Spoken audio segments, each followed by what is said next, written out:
welcome to the Gentleman's Guide to Curseborne. Specifically, another recap of Virgin Territory, one of the Curseborne campaigns I am currently running. Feel free to take any of the ideas that I run in these games and use them in your own. That is the main point of these recaps, to give people inspiration for when they are running campaigns, chronicles, whatever kind of game it is you are running. Whether you want to use this information for Curseborne, World of Darkness, Chronicles of Darkness, Vampire the Masquerade, Vampire the Requiem, any of it's fine, and I invite you to use the information I present as you see fit. Likewise, if you want to be in any of these games, please feel free to sign up on patreon.com/Matthew Dawkins. I have got several spaces available in games right now, so you are invited to join if you want to play. In Virgin Territory, we suffered a dramatic loss. Two of our players have sadly departed. No sooner had the campaign begun than two of our players have departed. One of them is a player who was also in They Came From Classified, and I mentioned his temporary departure in that video. Likewise, we have another player who has sadly had a change in life circumstances, no longer joining us. I have to tell you, by the way, this is fairly rare. Most of the players have been with me for years, and it just so happens that I've lost two at once. It's very sad, but the good news is we have one additional player. This is where there's a space, you see, in one of our campaigns. Now we have Conrad White, a battleground angel who is new to the group.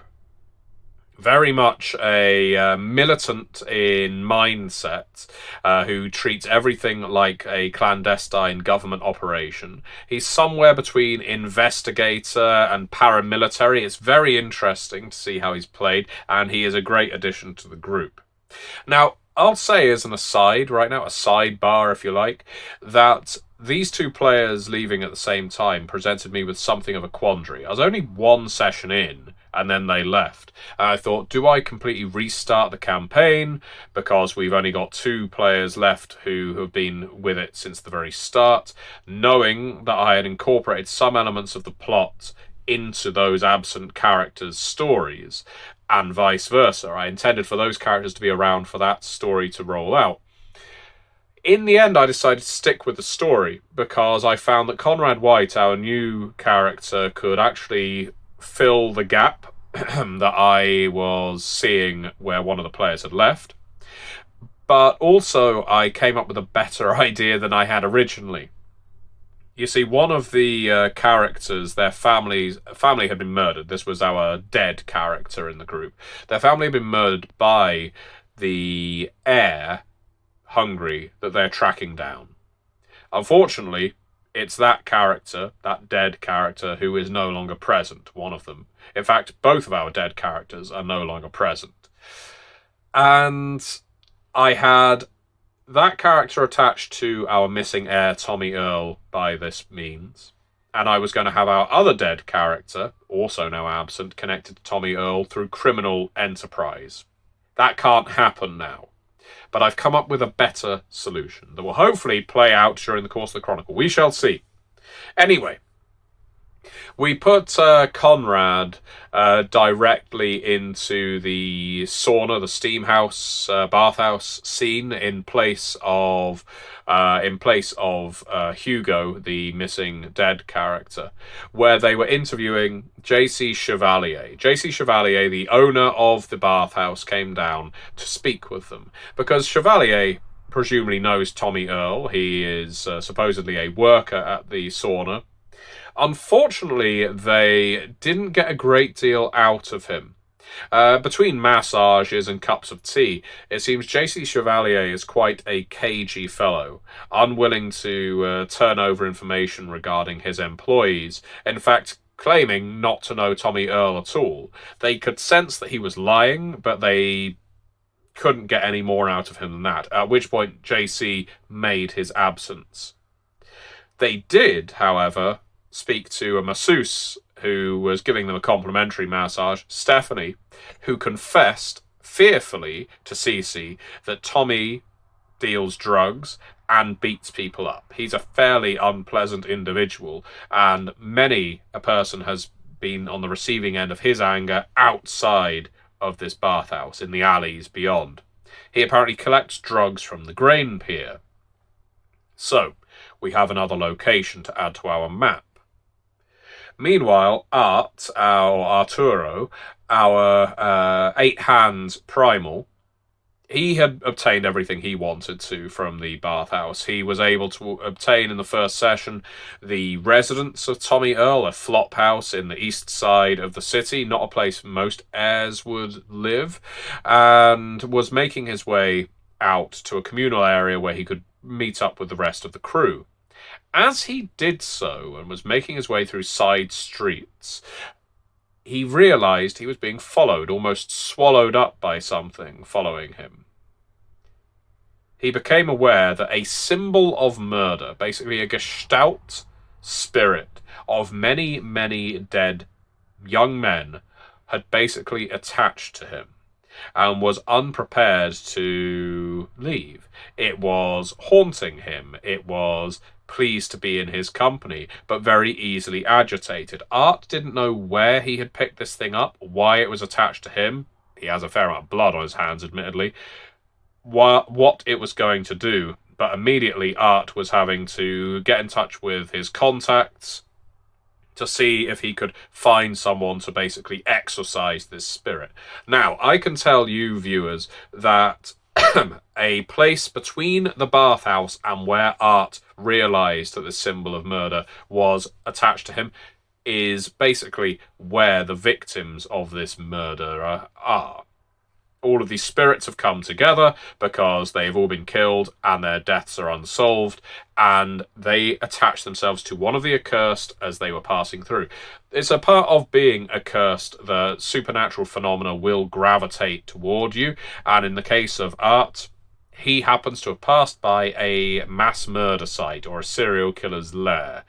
Whether this is the bathhouse itself or another building on the way, we will find out. But for the time being, this rather manic, deranged, aggressive symbol of murder was getting more and more agitated because Art wasn't able to help cleanse it. So, Art, through various contacts and bonds, was able to get in touch with a character by the name of Mitsuru, a Gaki, who is a friend of Kon's Nephilim contact, and met up with him in the Park on the Green, which is a, pretty rich name for a patch of scrubland set between a whole cluster of inner city housing, row houses that are probably long unoccupied. The Park on the Green is often the living place of vagrants, rough sleepers, and the like. And Mitsuru suggested this would be a good place to deal with your symbol of murder. But, favours owed and so on. There will be payment required. The rest of the crew eventually joined up with Art as Mitsuru was dropped off there to perform this pseudo-exorcism. What Mitsuru was actually doing was he was going to attempt to consume the symbol of murder. After all, Gaki consume spirits. But this was a big meal. A symbol of murder is lots of phantasms packed into one being. And with it, Mitsuru required help. Thankfully, there was a very dramatic scene, but very successful scene, where we had the rest of the crew were able to restrain Art from being ripped apart because the symbol of murder was basically clinging onto him with spectral talons and was not going to go down without ripping apart its anchor.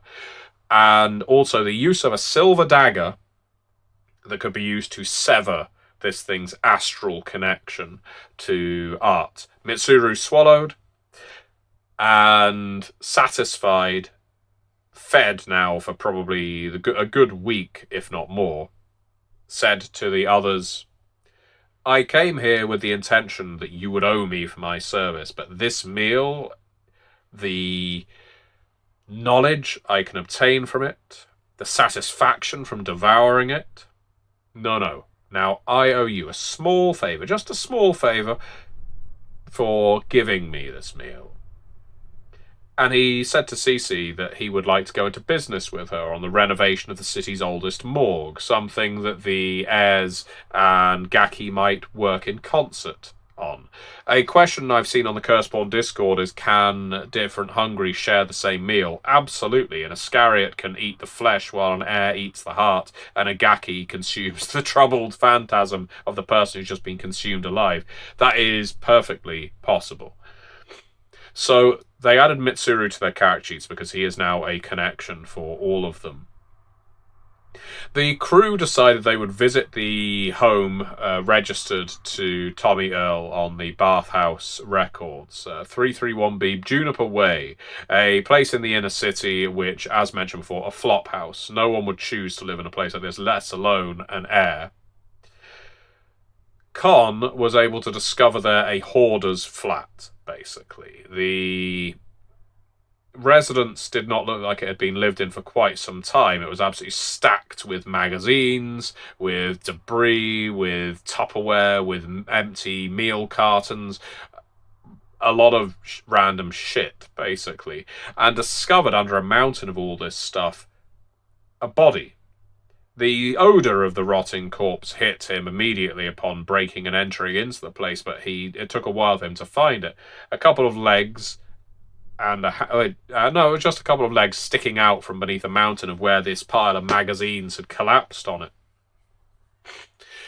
He decided to unearth part of it, just in case this was Tommy Earl, and found a hand with a wedding ring, and that's where he stopped unearthing, excavating. He took a photo of the hand and then continued to do his search. Meanwhile, Art was outside patrolling, making sure no one was going to interfere with the crew's activities. A small gang of hoppers, drug slingers and the like came up to him, started pushing him around. Well, it turned out to be a bad idea for them to try and push around a primal because he absolutely beat the shit out of one of them, was slinging them around, slamming him into the tar. Everyone else fled. While inside the flat, Con was able to discover a lockbox, and after opening it, found it contained drug paraphernalia and a receipt with 3 numbers on it, with a P next to one of them, JC next to another, and E next to the third. He decided to keep it, and as he was leaving, the corpse under the mountain of debris started moving.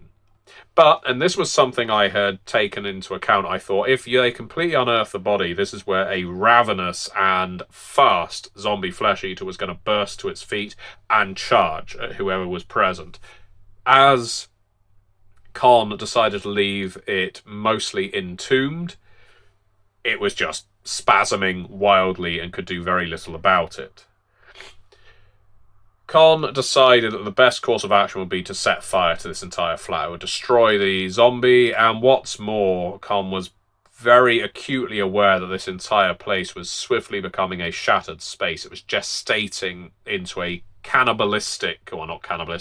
a devouring room that would sap the life out of anyone present. So he thought the best thing to do was burn it. So Cece went to the next flat up and started shouting out fire, hammering on the doors so people could evacuate before being incinerated in the inferno. The crew left in a limo driven by Peters, Cece's chauffeur, who explained to her that her family's fortune is running out, leaving her with something to think about. A lot of her staff, let's say, hanging on out of loyalty rather than what they're earning. So Cece may need to break with her family soon. We'll have to see what happens. Anyway, that is where that Curseborne session of Virgin Territory concluded. What will happen next and where will they go? They know where Tommy Earl picks up his drugs, and they now have a series of 3 telephone numbers. The investigation continues. Will they have cleared the shattered space by burning it down, or will that only make it worse? That's another question. What about that symbol of murder? Is that something they're interested in, or do they just want to brush it aside? We will find out next time on Curseborne. Thank you very much for watching.